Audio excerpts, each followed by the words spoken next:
Hi అండి. అందరికీ నమస్కారం. Welcome to my channel. ఈ వీడియోలో ఎట్టకేలకు ప్రభుత్వ ఉద్యోగులకు మరియు పెన్షనర్లకు అసెంబ్లీ సాక్షిగా 12వ పీఆర్సీ కమిషన్ ఏర్పాటు చేసిన రాష్ట్ర ప్రభుత్వం.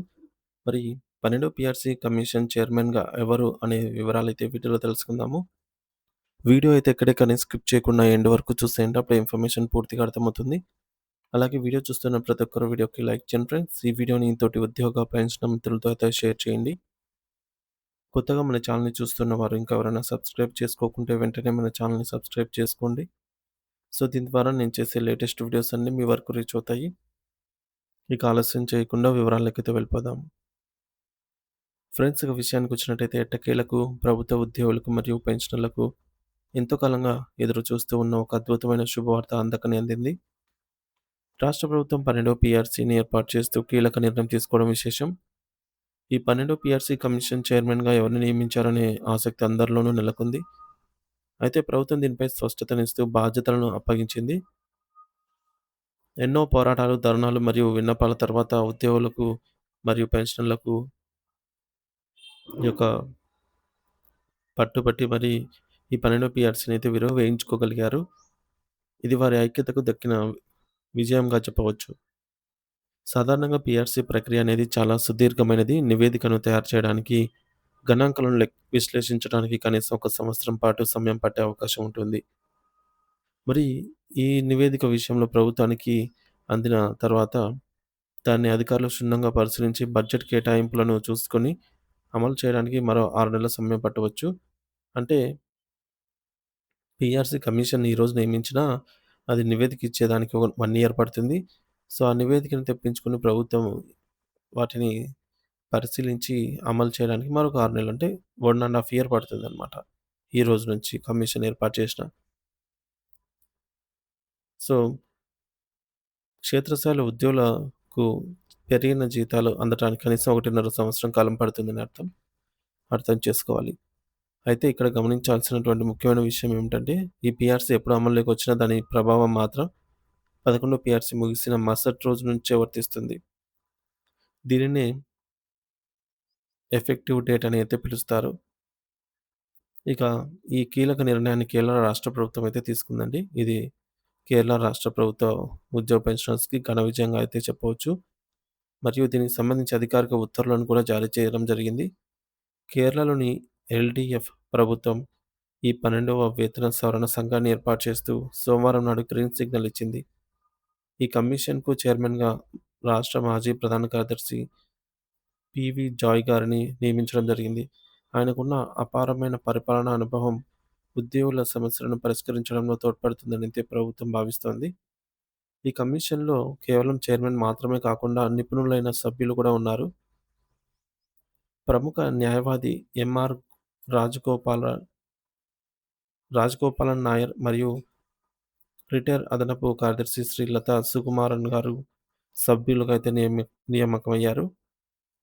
గత నెల 29వ తేదీన కేరళ అసెంబ్లీలో రాష్ట్ర బడ్జెట్‌ను ప్రవేశపెట్టిన సందర్భంలో ఆర్థిక శాఖ మంత్రి కెఎస్ బాలగోపాల్ గారు ఈ 12వ పీఆర్సీ గురించి ప్రాథమిక ప్రకటన చేశారు. ఈ కమిషన్ ముఖ్య ఉద్దేశ్యం ఏమిటంటే, మారుతున్న ధరలు మరియు జీవన ప్రమాణాలకు అనుగుణంగా ప్రభుత్వ ఉద్యోగుల వేతనాల సవరణపై శాస్త్రీయమైనటువంటి సిఫార్సులను ప్రభుత్వానికి అందించడం. సాధారణంగా ఏడాది పట్టే ఈ ప్రక్రియను వేగవంతం చేస్తూ కేవలం 3 నెలల కాలంలోనే నివేదికను సమర్పించాలని అయితే మంత్రి గారు కమిషన్‌ను కోరడం విశేషం. దీనివల్ల ఉద్యోగులకు త్వరగా న్యాయం జరుగుతుందని ఆయన ఆశాభావం వ్యక్తం చేశారు. ఈ సిఫార్సులు అందిన వెంటనే వాటిని అమలు చేయడానికి ప్రభుత్వం సిద్ధంగా ఉందని, ఎటువంటి జాప్యం జరగకుండా చూస్తామని ఆయన హామీ ఇచ్చారు.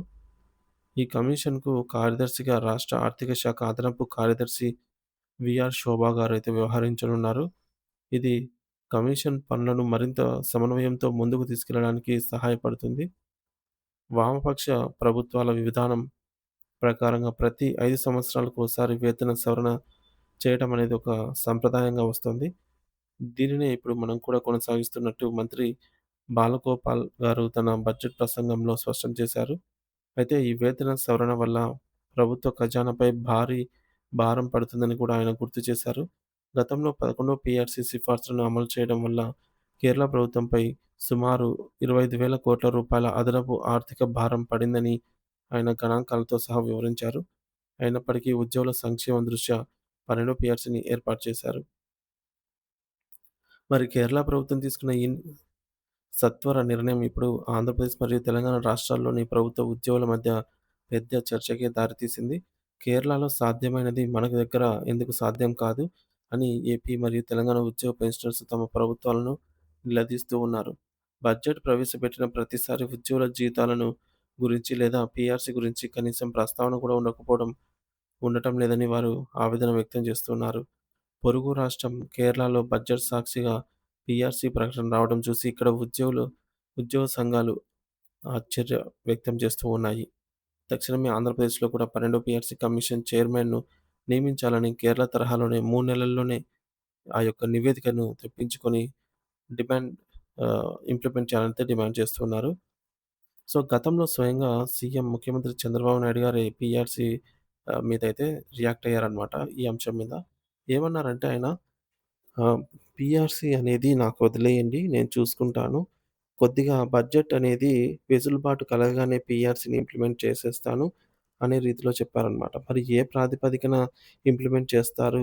ప్రణాళిక ఏంటి? కమిషన్‌ను నియమిస్తారా? లేదంటే డైరెక్ట్‌గా ఫిట్‌మెంట్ ఇచ్చి పీఆర్సీని ఇంప్లిమెంట్ చేస్తారా? అలా చేస్తే కొన్ని నష్టాలు జరుగుతాయన్నమాట ఉద్యోగులకి.